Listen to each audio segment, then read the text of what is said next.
আসুন আমরা জেনে নিই তারাবির নামাজ ৮ রাকাত নাকি ২০ রাকাত। প্রিয় দর্শক, আমরা বাঙালিরা আর কিছু পারি আর নাই পারি, ভেজাইলি মশলার ব্যাপারে আমরা পারদর্শী।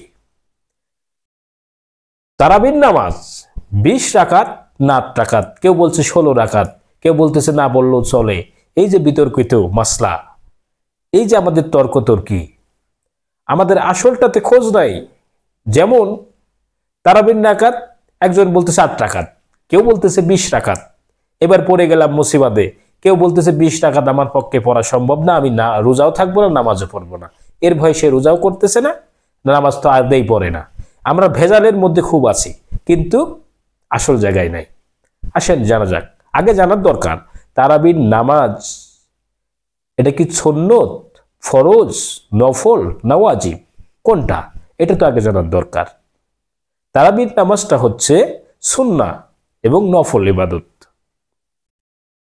এরপরে ৮ রাকাত না ২০ রাকাত।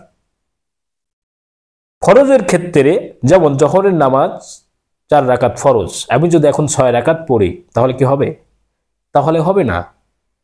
আবার যদি ২ রাকাত কমে যদি শুধু ২ রাকাত পড়ি তাও হবে না। ফরজ কখনো কম বেশি হতে পারে না, যেহেতু তারাবির নামাজ সুন্নাহ এবং নফল। সুন্নাহ নফলের ক্ষেত্রে কম বেশি করলে এমন খুব একটা দোষ নাই, যেহেতু এটা করা যেতে পারে। কিন্তু বিশুদ্ধভাবে এসেছে হযরতে ওমর ফারুক রাদিয়াল্লাহু তাআলা আনহু আজমাইন থেকে প্রমাণিত, শুদ্ধভাবে ২০ রাকাত সালাত তারাবির নামাজ আদায় করেছেন। সেই ক্ষেত্রে আমরা যদি তর্কতর্কিতে না যেয়ে যদি আমরা সুন্নাহ আদায় করতে চাই, সেই ক্ষেত্রে কেউ যদি মনে করে যে না আমি ২০ রাকাত করব, যেহেতু পবিত্র মাহে রমজান মাস, ফজিলতের মাস, তিনি করবেন। আর যদি কেউ ৮ রাকাত করতে চায় তিনিও করবেন, যেহেতু সেটা নফল এবং সুন্নাহ দুইটা মিলায়া। এখন যদি আমরা এটা নিয়ে তর্কতর্কি করতে থাকি তাহলে তো সুন্নাহ আদায় হবে না। সুন্নাহ আদায় হবে ভাই, সুন্নাহ আদায় তো হবে না। সেই ক্ষেত্রে আমরা কি করব? আমরা যেন বিতর্কে তর্কতর্কিতে না যে, যদি কেউ ২০ রাকাত করতে চায়, মাহে রমজান মাস বরকতের মাস, করবে, এটাই উত্তম। আর কেউ যদি ৮ রাকাতও করতে চায় তাও করবে। আমরা যদি এটা নিয়ে ফ্যাসাদ করতে চাই, যদি বিতর্কিত করতে যাই, তাহলে তো রসুলের সুন্নতি আদায় হচ্ছে না, আসলটারই খোঁজ নাই। তাই আমরা সকলে মিলে বিতর্কিতে না যে, তর্কতে না যে, রসুলের সুন্নত যেন পালন করতে পারি।